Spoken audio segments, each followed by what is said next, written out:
কোদাল হাতে মাটি কাটলেন প্রধানমন্ত্রী, উদ্বোধন করলেন খাল খনন কর্মসূচি। যুদ্ধের কারণে অর্থনীতি চাপে পড়লেও ধীরে ধীরে সব প্রতিশ্রুতি বাস্তবায়নের ঘোষণা। কৃষক ভাইদের জন্য কিন্তু যেমন সুদ মওকুফ করেছি, আজকে খাল কাটার কাজ শুরু করেছি। মা বোনদের কাছে যেরকম ফ্যামিলি কার্ড দিচ্ছি, কৃষক ভাইদের কাছে আমরা কৃষক কার্ড দিব। মধ্যপ্রাচ্য এই যুদ্ধ শুরু হওয়ার কারণে স্বাভাবিকভাবেই দেশের অর্থনীতির উপরে একটু চাপ পড়েছে। এই তারপরেও আমরা যেই কমিটমেন্ট, যেই ওয়াদা করেছি, সেগুলো কিন্তু আমরা ধীরে ধীরে ইনশাআল্লাহ বাস্তবায়নের কাজ এরই ভিতরে আমরা শুরু করেছি। জেলায় জেলায় কৃষকের উচ্ছ্বাস, সেচ সুবিধা সহ স্বাভাবিক পানি প্রবাহে পরিবেশ উন্নয়নের আশা। সঠিকভাবে পানি পাই, তাহলে আমরা এই জমিগুলো সমস্ত চাষাবাদ করতে পারবো। তাহলে পানি থাকলে মনে করেন আবাদ করতে সুবিধা পাবো। নদী খনন হলে আমাদেরও উন্নয়ন হবে, এলাকাবাসীরও উন্নয়ন হবে। এখন বন্যাটার থেকে মুক্ত পাবো। দেখছিলেন প্রধান শিরোনাম, রাতের সময় সঙ্গে আছি আমি জাফর সাদিক। এবার অন্যান্য শীর্ষ সংবাদ। প্রথম থেকে নবম শ্রেণীর ভর্তিতে থাকছে না লটারি। শিক্ষার্থীদের ওপর বাড়তি চাপ তৈরির প্রতিযোগিতা বন্ধের ঘোষণা মন্ত্রীর। ঢাকাসহ 7 বিশ্ববিদ্যালয়ে উপাচার্য নিয়োগ।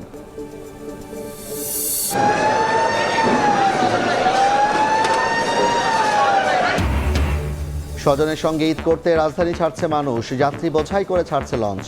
বাস ট্রেনেও চাপ, বাড়তি ভাড়া নিলে কঠোর ব্যবস্থার হুঁশিয়ারি মন্ত্রীর। যথাযোগ্য ধর্মীয় মর্যাদায় পালিত হচ্ছে পবিত্র লাইলাতুল কদর। মসজিদে মসজিদে ইবাদত বন্দেগী, জিকির আজকার, আল্লাহর রহমত ও নৈকট্য লাভের আশা। ওয়ান সিটিজেন ওয়ান কার্ড চালুর চিন্তা সরকারের। ঋণ নয়, চীন ভারতের সঙ্গে বিনিয়োগ ভিত্তিক সম্পর্কে জোর। বাংলাদেশে এয়ারবাস বিক্রির আশায় ফ্রান্স। ইসরায়েলে এবার সেজ্জিল ক্ষেপণাস্ত্র হামলা, ইরানেও ব্যাপক বোমা বর্ষণ। হরমুজ প্রণালী মুক্ত করতে মরিয়া ট্রাম্প, সহায়তা না করলে ন্যাটোকে খারাপ পরিণতির হুঁশিয়ারি।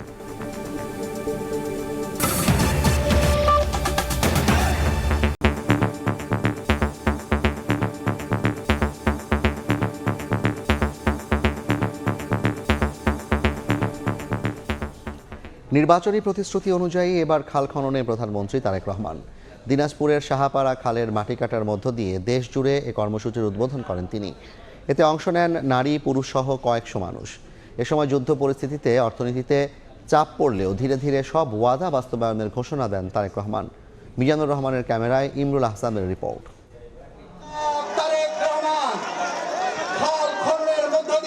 নির্বাচনী প্রতিশ্রুতি 1 মাসের মধ্যে খাল খনন কর্মসূচি কার্যক্রম শুরু করলেন। কোদাল হাতে নিজেই খাল খননের উদ্বোধন করলেন জনতার প্রধানমন্ত্রী। 4.5 দশকেরও বেশি সময় পর বাবার দেখানো পথেই হাঁটলেন ছেলে তারেক রহমান। নারী পুরুষ সহ কয়েকশো মানুষ অংশ নেয় খাল কাটায়। বিএনপির নির্বাচনী অঙ্গীকার ছিল খাল কাটা কর্মসূচি পুনরায় চালু করার। সরকার গঠনের 1 মাসের মাথায় সেই প্রতিশ্রুতির বাস্তবায়ন শুরু হলো। পাইলট প্রজেক্টের আওতায় প্রথম 6 মাসে 1200 কিলোমিটার খাল খনন করা হবে। খাল কাটা কর্মসূচিকে ঘিরে স্থানীয়দের মাঝে ছিল উচ্ছ্বাস। খাল খনন দেখতে আসে এবং মাননীয় প্রধানমন্ত্রীকে দেখতে আসে। নদী খনন হলে আমাদেরও উন্নয়ন হবে, এলাকাবাসীরও উন্নয়ন হবে। তাহলে পানি থাকলে মনে করেন আবাদ করতে সুবিধা পাবো। খাল খনন কর্মসূচি উপলক্ষে দিনাজপুরের কাহারুলে আয়োজিত সমাবেশে বক্তব্য রাখেন প্রধানমন্ত্রী তারেক রহমান। বলেন তার সরকারের লক্ষ্য স্বনির্ভর দেশ গঠন। উত্তরাঞ্চলে কৃষি নির্ভর শিল্প গড়ে তোলার প্রতিশ্রুতি দিয়ে প্রধানমন্ত্রী বলেন কৃষিকে সবচেয়ে বেশি গুরুত্ব দিতে চায় তার সরকার। কৃষক ভালো থাকলে, কিষানি ভালো থাকলে এই বাংলাদেশের মানুষ ভালো থাকবে। কাজেই কৃষক ভাইদেরকে আমরা ভালো রাখতে চাই, কিষানি বোনদেরকে আমরা ভালো রাখতে চাই। বাংলাদেশের কৃষিকে আমরা শক্তিশালী ভিত্তির উপরে গড়ে তুলতে চাই। এই এলাকায় আর কি কি কৃষি নির্ভর মিল ইন্ডাস্ট্রি করা যায়, যাতে করে এই এলাকার যারা বেকার যুবক আছে, বোনেরা আছে, তাদের যাতে কর্মসংস্থানের ব্যবস্থা হয়, সেই উদ্যোগ ইনশাআল্লাহ আমরা গ্রহণ করেছি। যুদ্ধ পরিস্থিতির কারণে দেশের অর্থনীতিতে চাপ পড়লেও ধীরে ধীরে বিএনপি সরকারের সব অঙ্গীকার বাস্তবায়নের ঘোষণা দেন প্রধানমন্ত্রী। মধ্যপ্রাচ্য এই যুদ্ধ শুরু হওয়ার কারণে স্বাভাবিকভাবেই দেশের অর্থনীতির উপরে একটু চাপ পড়েছে। তারপরেও যে ওয়াদা করেছি আমরা, সেগুলো কিন্তু আমরা ধীরে ধীরে ইনশাআল্লাহ বাস্তবায়নের কাজ এরই ভিতরে আমরা শুরু করেছি। কৃষক ভাইদের জন্য কিন্তু যেমন সুদ মওকুফ করেছি, আজকে খাল কাটার কাজ শুরু করেছি। একইভাবে মা বোনদের কাছে যেরকম ফ্যামিলি কার্ড দিচ্ছি, কৃষক ভাইদের কাছে আমরা কৃষক কার্ড দিব। মিষ্টি কথা বলে যারা বিভ্রান্ত করছে তাদের ব্যাপারে সতর্ক থাকার আহ্বান জানান তারেক রহমান। বিভিন্ন রকম কথাবার্তা বলে কারা দেশে বিশৃঙ্খলা তৈরি করতে চায় তাদের বিরুদ্ধে আমাদেরকে সজাগ থাকতে হবে। অনেকে আছে মিষ্টি মিষ্টি কথা বলে কিন্তু বিভ্রান্ত করতে চায়, কিন্তু আমাদের রাজনীতি হচ্ছে কৃষকের উপকার করা। আমাদের রাজনীতি হচ্ছে মা বোনদেরকে স্বাবলম্বী করে তোলা। 5 বছরে 20,000 কিলোমিটার খাল খননের পরিকল্পনা রয়েছে বর্তমান সরকারের। 1977 সালে কোদাল হাতে খাল কাটা কর্মসূচি নেতৃত্ব দিয়েছিলেন তৎকালীন রাষ্ট্রপতি জিয়াউর রহমান। 49 বছর পর বাবার পথই অনুসরণ করলেন বর্তমান প্রধানমন্ত্রী তারেক রহমান। খাল কাটা কর্মসূচির ফলে পানির চাহিদা পূরণের পাশাপাশি পরিবেশের ভারসাম্য রক্ষা ও সবুজ বিপ্লব ঘটবে বলে প্রত্যাশা সবার। ইমরুল আহসান, সময় সংবাদ, কাহারুল, দিনাজপুর। প্রধানমন্ত্রীর মতো কোদাল হাতে খাল খনন কর্মসূচির উদ্বোধন করেন মন্ত্রী ও এমপিরাও। কৃষকরা বলছেন এতে কৃষি, পরিবেশ ও স্থানীয়দের জনজীবনে ঘটবে ইতিবাচক পরিবর্তন। আর মন্ত্রীরা বলছেন শুধু খনন করলেই হবে না, সকলকে সংরক্ষণও করতে হবে। কোদাল হাতে খাল খননের কাজের উদ্বোধন করতে আসেন মন্ত্রী ও এমপিরা। তাদের সঙ্গে ছিলেন সরকারি ও বেসরকারি প্রতিষ্ঠানের কর্মকর্তারা। এ উপলক্ষে সোমবার সকাল থেকে খাল পাড়ে ভিড় সাধারণ মানুষের। প্রধানমন্ত্রীর নির্দেশনা অনুযায়ী 54 জেলায় একযোগে খাল পুনরুদ্ধারের কর্মসূচি চলবে।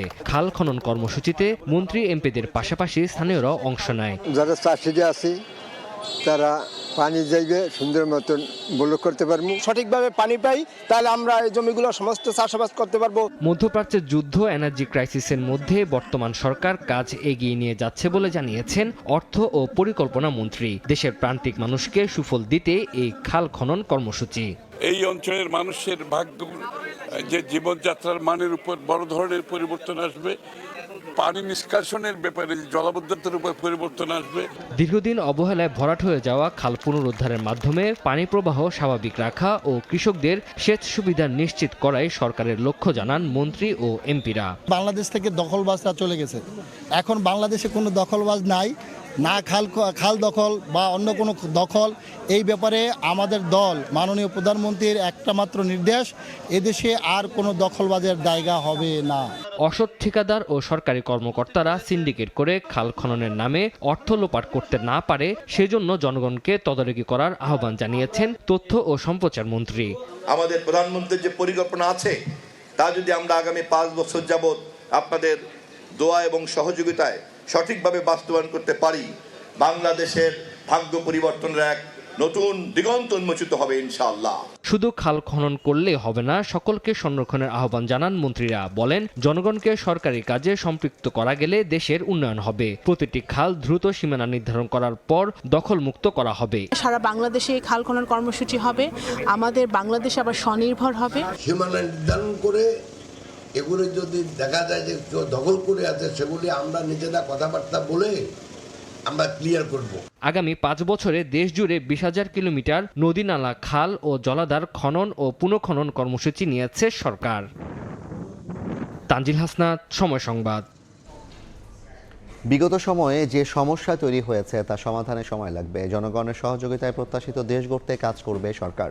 সন্ধ্যায় দিনাজপুরে সুধী সমাবেশ ও ইফতার মাহফিলে কথা বলেছেন প্রধানমন্ত্রী তারেক রহমান। এদিকে নানা নানি ও খালার কবর জিয়ারত করেন তারেক রহমান।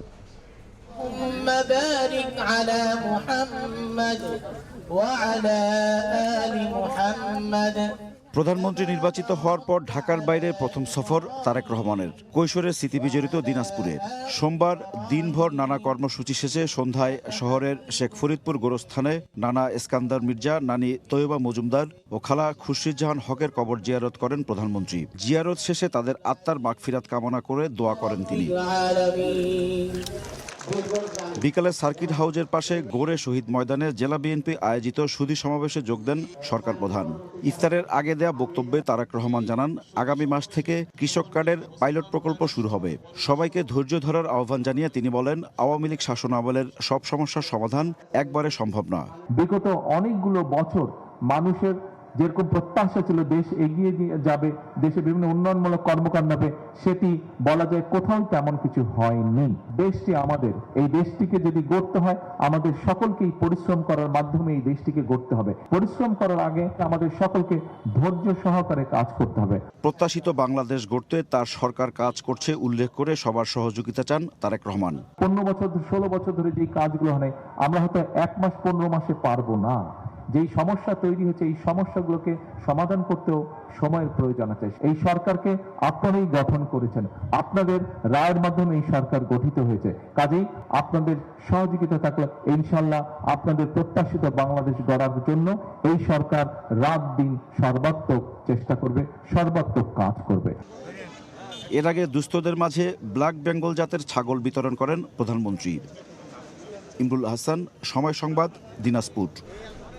এ নিয়ে আলোচনার জন্য স্টুডিওতে আছেন সহকবি ফারুক ভূঁইয়া রবি। যাচ্ছি তার কাছে। রবিন, আপনাকে স্বাগত জানাই।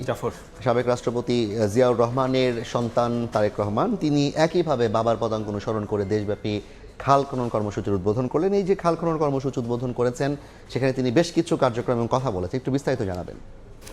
না জাফর, তারেক রহমান কিন্তু সরকার প্রধান হওয়ার পরে আজকেই কিন্তু যে তিনি প্রথমবারের মতো ঢাকার বাইরে কোনো সফরে গিয়েছেন এবং সেখানে তিনি যে খাল খনন কর্মসূচির উদ্বোধন করেছেন, শুধুমাত্র তিনি কেবল দিনাজপুরে যে তিনি করেছেন বিষয়টি তেমন নয়। একই সঙ্গে দেশের মোট 54টি জেলায় কিন্তু এই কর্মসূচির উদ্বোধন হয়েছে এবং সরকারের পক্ষ থেকে যেটি বলা হয়েছে আগামী 5 বছরে 20,000 কিলোমিটার খাল, জলাধার বা এই রকম বা নদী খনন পুনঃখননের যে লক্ষ্য সেটি ঠিক করা হয়েছে এবং এতে কৃষি, পরিবেশ কিংবা কৃষকদের ক্ষেত্রে বা বন্যা নিয়ন্ত্রণের ক্ষেত্রে একটি ইতিবাচক প্রভাব পড়বে, এমনটি কিন্তু যে সরকারের পক্ষ থেকে বলা হচ্ছে। তো আজকে প্রধানমন্ত্রী তারেক রহমান তিনি যখন দিনাজপুরে এই খাল খনন কর্মসূচিতে অংশ নেন এবং সেখানে বক্তব্য রাখেন, সেখানে তিনি যে বিষয়টি বলেছেন যে মধ্যপ্রাচ্যের যুদ্ধের কারণে বাংলাদেশের অর্থনীতিতেও কিন্তু এক ধরনের একটি প্রভাব পড়েছে এবং সেই কারণেই বাংলাদেশের অর্থনীতিতেও একটি চাপ তৈরি হয়েছে। কিন্তু তারপরও যে জনগণের কাছে নির্বাচনের আগে যে প্রতিশ্রুতিগুলো দেওয়া হয়েছিল সেগুলো বাস্তবায়নে একে একে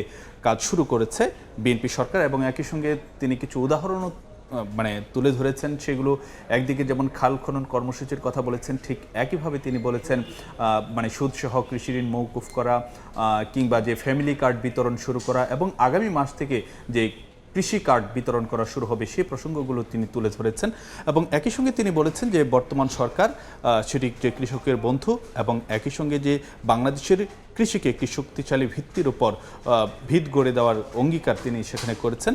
আর অন্যদিকে সমসাময়িক রাজনীতি প্রসঙ্গেও কথাবার্তা এসেছে তার বক্তব্যে এবং সেখানে তিনি বলেছেন যে অনেকে অনেক রকম কথা বলে মানুষকে বিভ্রান্ত করতে চায় কিংবা যেই নানা রকম একটি পরিবেশ তৈরি করতে চাই সেই বিষয়ে যেন মিষ্টি মিষ্টি কথায় যেন মানুষ বিভ্রান্ত না হয় সে বিষয়ে তিনি সতর্ক করেছেন। এবং এর বাইরেও কিন্তু যে আজকে তিনি আরও কিছু কর্মসূচিতে অংশ নিয়েছেন, বিশেষ করে ইফতারের আগে দিনাজপুরে একটি সুধী সমাবেশে অংশ নিয়েছেন এবং সেখানে কিন্তু যে তিনি একটি বার্তা দিয়েছেন সেটি হলো যে তার সরকার সেটি সবারই সরকার এবং তিনি সেখানে বলেছেন যে যারা বিএনপিকে ভোট দিয়েছে কিংবা বিএনপিকে ভোট দেয়নি এই সরকার অর্থাৎ যে বিএনপি সরকার সবারই।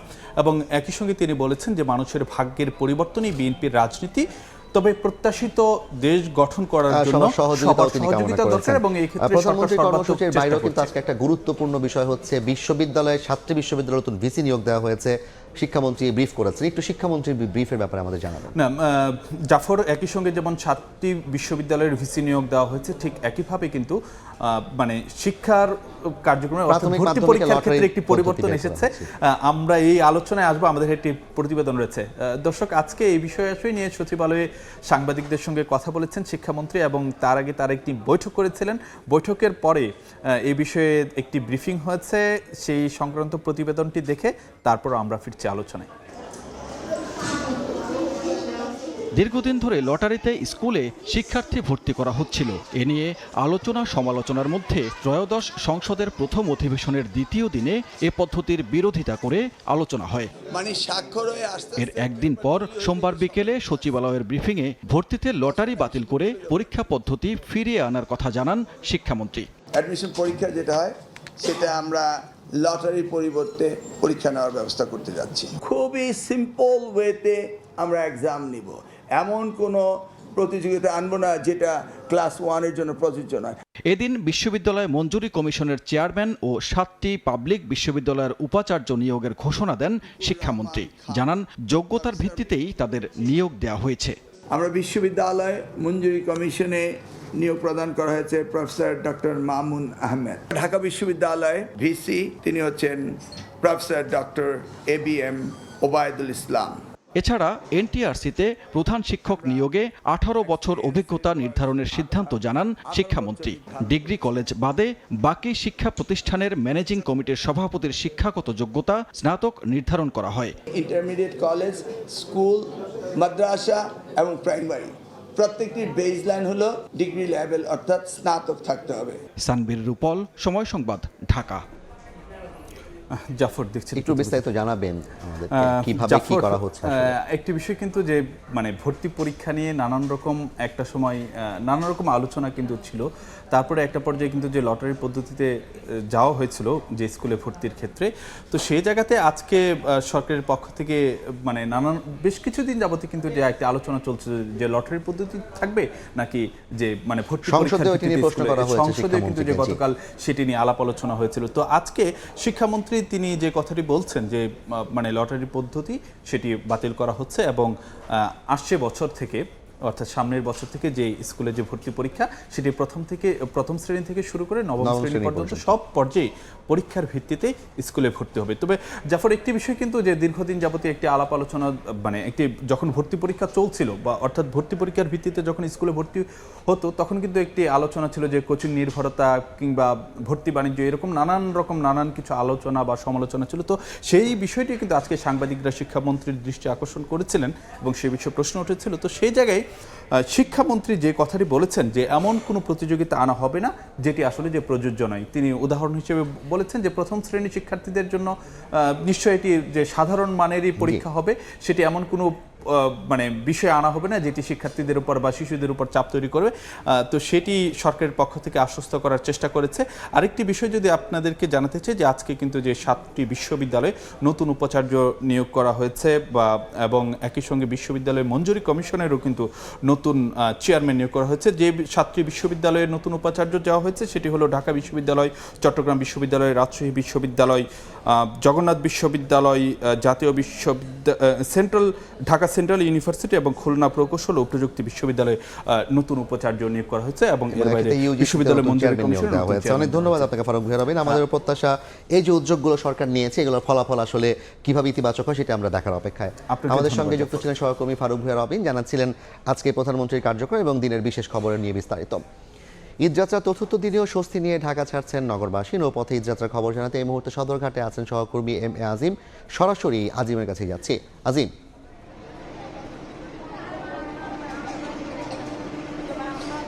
ঈদের যাত্রায় ঘরমুখো মানুষদের ঢল কিন্তু আমরা সদরঘাটে দেখেছিলাম। বেলা সন্ধ্যার পর থেকেই কিন্তু আসলে একে একে ছেড়ে গেছে বিভিন্ন গন্তব্যে এক একটি লঞ্চ। এই মুহূর্তে আমরা যে ঘাটটিতে রয়েছি এটি অনেকটাই ফাঁকা হয়ে গিয়েছে, কারণ একের পর এক লঞ্চ কিন্তু ছেড়ে গিয়েছে। এই মুহূর্তে সুন্দরবন 16 লঞ্চটি কিন্তু বরিশালের উদ্দেশ্যে ছেড়ে যাচ্ছে।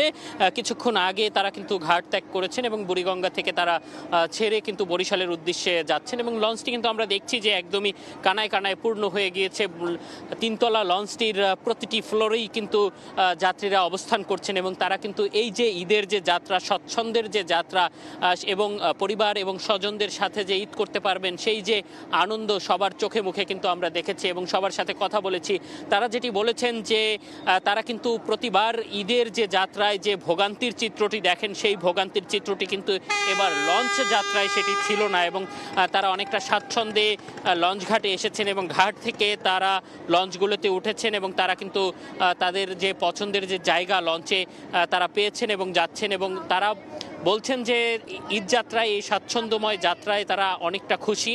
আমরা লঞ্চ মালিকদের সাথে কথা বলেছি, তারা যেটি বলছেন যে এখন পর্যন্ত পূর্ণাঙ্গ চাপ কিন্তু শুরু হয়নি, তবে 17 এবং 18 তারিখ খুব বেশি চাপ হতে পারে বলে তারা ধারণা করছেন, কারণ এই দুটি দিনে কিন্তু লঞ্চের যে বুকিং সেটি কিন্তু একদমই সম্পন্ন হয়েছে এবং আজকে আমরা যতদূর দেখেছি যে প্রতিটি লঞ্চেই কিন্তু স্বাচ্ছন্দ্যে নির্বিঘ্নে যাত্রীরা তাদের যে গন্তব্যে তারা যেতে পেরেছেন এবং তারা খুব আনন্দিত ছিল এবং এই যে ধারাবাহিকতা সেটি অব্যাহত রাখবে বলে আমাদেরকে কিন্তু বিআইডব্লিউটিএ থেকে জানানো হয়েছে। তো এই ছিল আমার কাছে লঞ্চঘাট থেকে ঈদযাত্রার সব শেষ। সরাসরি যুক্ত ছিলাম সদরঘাট লঞ্চ টার্মিনাল থেকে। রাতের সময় আরও থাকছে।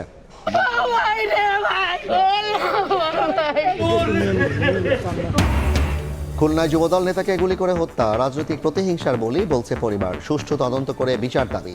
নগরীতে একের পর এক হত্যাকাণ্ডে উদ্বেগ। জাতীয় ঈদগাহে ঈদুল ফিতরের জামাত হবে সকাল 8:30টায়। আবহাওয়া খারাপ থাকলে প্রধান জামাত বাইতুল মোকাররম মসজিদ অনুষ্ঠিত হবে সকাল 9টায়। ঈদের নামাজ সামনে রেখে জাতীয় ঈদগাহে চলছে শেষ পর্যায়ের প্রস্তুতি। জাতীয় ঈদগাহ ময়দানে অনুষ্ঠিত হবে ঈদুল ফিতরের প্রধান জামাত। চলছে শেষ মুহূর্তের প্রস্তুতি। 2-1 দিনের মধ্যে শেষ হবে সম্পূর্ণ কাজ। সোমবার সকালে ঈদগাহ ময়দানের প্রস্তুতি ঘুরে দেখেন ঢাকা দক্ষিণ সিটির প্রশাসক। তিনি জানান 90% কাজ শেষ। এবার জাতীয় ঈদগাহ ময়দানে একটি মাত্র জামাত অনুষ্ঠিত হবে সকাল 8:30টায়। আবহাওয়া খারাপ থাকলে প্রধান জামাত হবে জাতীয় মসজিদ বাইতুল মোকাররমে সকাল 9টায়। ধর্ম মন্ত্রণালয় সহ সবাই মিলে যেটা ঠিক করেছে যে টাইম থাকবে আমাদের 8:30টা। যদি বৃষ্টি টিষ্টি হয় তাহলে হয়তো টাইমের পরিবর্তন করা হবে। জাতীয় ঈদগাহ ময়দানে প্রধানমন্ত্রী সহ রাষ্ট্রের গুরুত্বপূর্ণ ব্যক্তিরা ঈদের নামাজ আদায় করবেন জানিয়ে ঢাকা দক্ষিণ সিটির প্রশাসক বলেন, নগরবাসী যেন উৎসবমুখর পরিবেশে ঈদের নামাজ আদায় করতে পারেন সেজন্য সব প্রস্তুতি নেওয়া হচ্ছে। নবনির্বাচিত মাননীয় প্রধানমন্ত্রী দেশনায়ক তারেক রহমানকে আমি দাওয়াত দিয়েছি, উনি অ্যাকসেপ্ট করেছেন। উনি আমাদের সাথে এই ঈদগাতে উনি নামাজ পড়বেন। ঈদগাহ ময়দানে 35,000 মুসল্লি একসঙ্গে নামাজ আদায় করতে পারবেন। ভিআইপি ব্লকে পুরুষ মহিলাদের জন্য থাকবে আলাদা নামাজের ব্যবস্থা। প্রবেশ ও বের হওয়ার গেটও থাকবে আলাদা। এদিকে গত বছরের মতো এবারও আগারগাঁওয়ের পুরাতন বাণিজ্য মেলার মাঠে ঈদের জামাত আয়োজনের উদ্যোগ নিয়েছে ঢাকা উত্তর সিটি কর্পোরেশন। বুলবুল রেজা, সময় সংবাদ, ঢাকা। যথাযোগ্য ধর্মীয় মর্যাদায় পালিত হচ্ছে পবিত্র লাইলাতুল কদর। এই মুহূর্তে জাতীয় মসজিদ বাইতুল মোকাররমে আছেন সহকর্মী আব্দুল্লাহ শাফি। সরাসরি যাচ্ছে তার কাছে। শাফি, দেখুন, ঠিক এই মুহূর্তে জাতীয় মসজিদ বাইতুল মোকাররমে তারাবির নামাজ চলছে। ঠিক আজ শবে কদরের রাত্রি এবং 27শে রমজান, যেটি বলা হয় যে হাজার মাসের চেয়ে উত্তম রাত্রি, শবে কদরের রাত্রি। এই রাত্রিতে আসলে ইবাদত বন্দেগী করার জন্য এখানে সাধারণ মুসল্লিরা এসে হাজির হয়েছেন এবং তাদের সঙ্গে আমরা কথা বলেছি যে তাদের মধ্যে এক ধরনের আক্ষেপ আছে এবং আশা আছে। একই সঙ্গে তারা বলছেন যে যেহেতু রমজান মাস একেবারে শেষের দিকে, সেই কারণে তাদের মধ্যে এক ধরনের আক্ষেপ আছে যে রমজান চলে যাচ্ছে এবং সামনের পরবর্তী রমজান পাবেন কিনা। সেজন্য তারা এই জাতীয় মসজিদ বাইতুল মোকাররমে আসলে খতমে তারাবির শেষ তারাবিটা পড়তে আসছেন এবং একই সঙ্গে তারা বলছেন যে আজকে যেহেতু শবে কদর রাত মানেই হচ্ছে হাজার বছরের চেয়ে উত্তম একটি রাত্রি যেটা বলা হচ্ছে এবং এই রাত্রিতে তারা ইবাদত গুজার বন্দেগী করতে আসছেন, রহমত বরকত এবং নাজাতের জন্য আল্লাহর কাছে দোয়া করবেন তারা। ঠিক এবং একই সঙ্গে তারা যে বিষয়গুলো বলার চেষ্টা করছেন আমাদেরকে, যে বাংলাদেশের যে ঠিক এই মুহূর্তে রাজনৈতিক পরিস্থিতি আছে, সেই পরিস্থিতি থেকেও যাতে একটা ঐকমত্যের ভিত্তিতে সরকার, বিরোধী দল সবাই যাতে ঠিকঠাকভাবে এই দেশটাকে চালায়, সেই প্রত্যাশা কিন্তু তারা করছেন। এবং একই সঙ্গে তারা যে বিষয়গুলো বলছেন যে বিশ্বব্যাপী যে মুসলমানদের উপর যে আগ্রাসন চলছে, সেই আগ্রাসনের ব্যাপারেও আল্লাহর কাছে তারা প্রার্থনা করবেন যাতে এই আগ্রাসন মুসলমানদেরকে স্বস্তি দেন, সেই বিষয়গুলো কিন্তু তারা আমাদের কাছে বলছেন। এবং একই সঙ্গে তারা আজকে যে বিষয়গুলো দেখা যাচ্ছে যে বাইতুল মোকাররম জাতীয় মসজিদ অন্যান্য সময় যেরকম খুব প্রচুর ভরপুর মানুষ থাকে, আজকে কিন্তু ঠিক তেমনটি নেই। আজকে প্রায় মসজিদের অর্ধেক পর্যন্ত মানুষ হয়েছে এবং তারা আসছেন, অনেকে নামাজ পড়ে চলে যাচ্ছেন এবং অনেকেই বলছেন যে রাত ভরেই তারা এখানে ইবাদত বন্দেগী করবেন, কোরআন তেলাওয়াত করবেন এবং আল্লাহর কাছে মাফ চাইবেন। তো এই ছিল বাইতুল মোকাররমের সর্বশেষ পরিস্থিতি। সরাসরি যুক্ত ছিলাম জাতীয় মসজিদ বাইতুল মোকাররম প্রাঙ্গণ থেকে। খুলনার দুর্বৃত্তের গুলিতে যুবদল নেতার মৃত্যু হয়েছে। সকালে নগরীর কেডিএ কল্পতরু মার্কেটের পাশে নিজ দোকানে বসেছিলেন ব্যবসায়ী রাশিকুল আলম রাসু। এ সময় মোটরসাইকেলে আসা 3 দুর্বৃত্ত তাকে লক্ষ্য করে এলোপাতাড়ি গুলি ছোড়ে। মাথায় গুলিবিদ্ধ হন রাসু। আশঙ্কাজনক অবস্থায় তাকে উদ্ধার করে খুলনা মেডিকেলে নিলে চিকিৎসক মৃত ঘোষণা করেন। ঘটনা তদন্ত চলছে বলে জানিয়েছে পুলিশ। রাসু দৌলতপুর থানা যুব দলের সাধারণ সম্পাদক প্রার্থী ছিলেন। রাতের সময় আরও থাকছে শেষ মুহূর্তে ঈদ কেনাকাটার ধুম। রাজধানী সহ সারা দেশের বিপণী বিতানে ভিড়। পোশাক ও জুতার দোকানে বেশি চাপ, দাম নিয়ে মিশ্র প্রতিক্রিয়া। এবার বাণিজ্যের সংবাদ।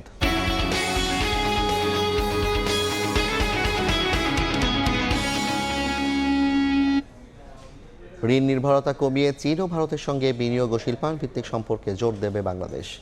দেশ দুটির কূটনীতিকের সঙ্গে বৈঠক শেষে প্রধানমন্ত্রীর অর্থ ও পরিকল্পনা উপদেষ্টা আরও জানান, ভারতের আধার কার্ডের আদলে দেশেও ওয়ান সিটিজেন ওয়ান কার্ড চালুর চিন্তা করছে সরকার।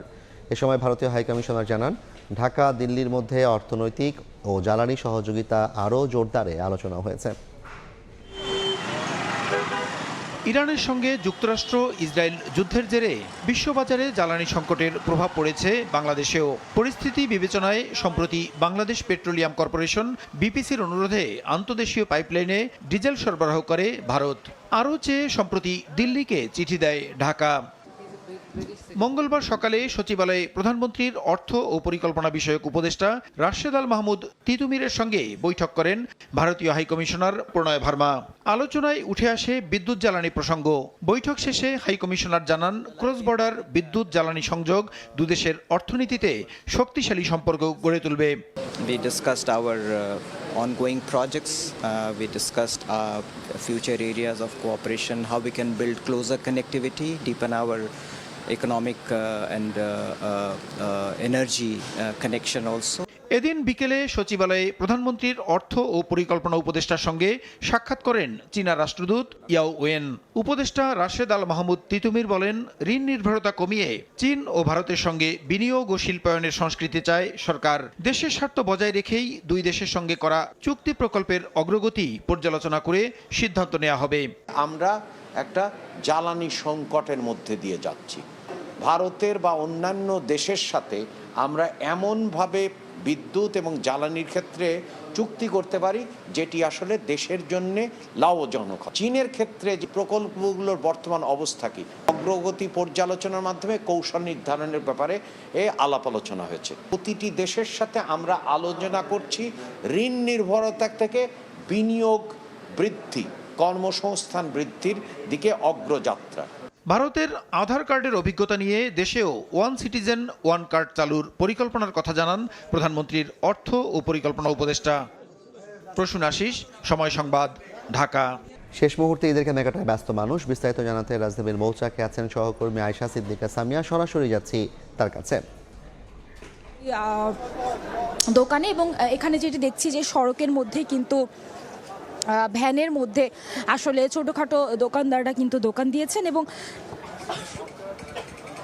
ওইখানে আমরা যেমনটি দেখছি সর্বস্তরের মানুষরা কিন্তু এখানে এসে ভিড় করেছেন এবং শেষ মুহূর্তে পরিবারের মুখে হাসি ফোটানোর জন্য কিন্তু তারা এখানে এসেছেন এবং শপিং করছেন। এবং আমরা যেটি দেখছি যে যেহেতু শেষ মুহূর্তের কেনাকাটা,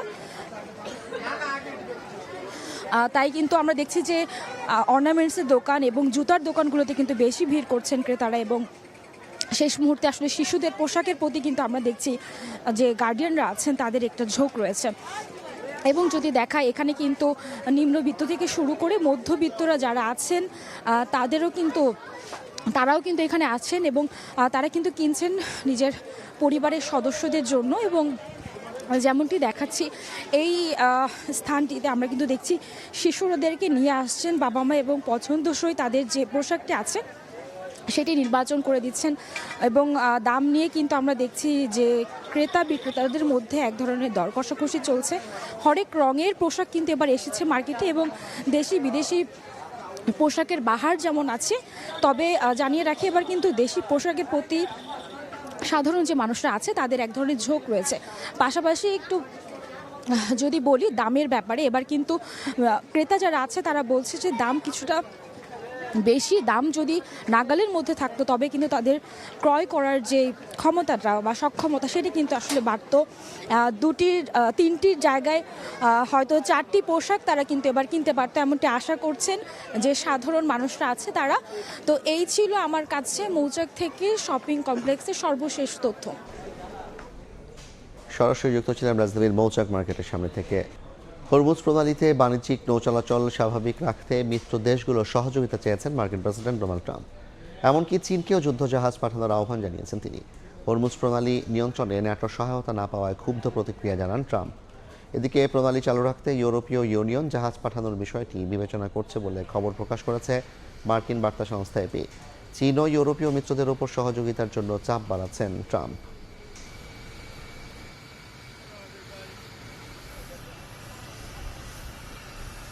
এ পর্যায়ের শীর্ষ সংবাদগুলো জানিয়ে দিচ্ছে আরেকবার। কোদাল হাতে মাটি কাটলেন প্রধানমন্ত্রী, উদ্বোধন করলেন খাল খনন কর্মসূচি। যুদ্ধের কারণে অর্থনীতি চাপে পড়লেও ধীরে ধীরে সব প্রতিশ্রুতি বাস্তবায়নের ঘোষণা। প্রথম থেকে নবম শ্রেণীর ভর্তিতে থাকছে না লটারি, শিক্ষার্থীদের উপর বাড়তি চাপ তৈরির প্রতিযোগিতা বন্ধের ঘোষণা মন্ত্রীর। ঢাকা সহ 7 বিশ্ববিদ্যালয়ে উপাচার্য নিয়োগ।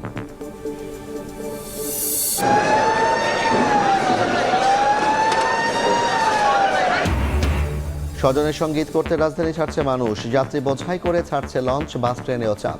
বাড়তি ভাড়া মিলে কঠোর ব্যবস্থার হুঁশিয়ারি মন্ত্রীর।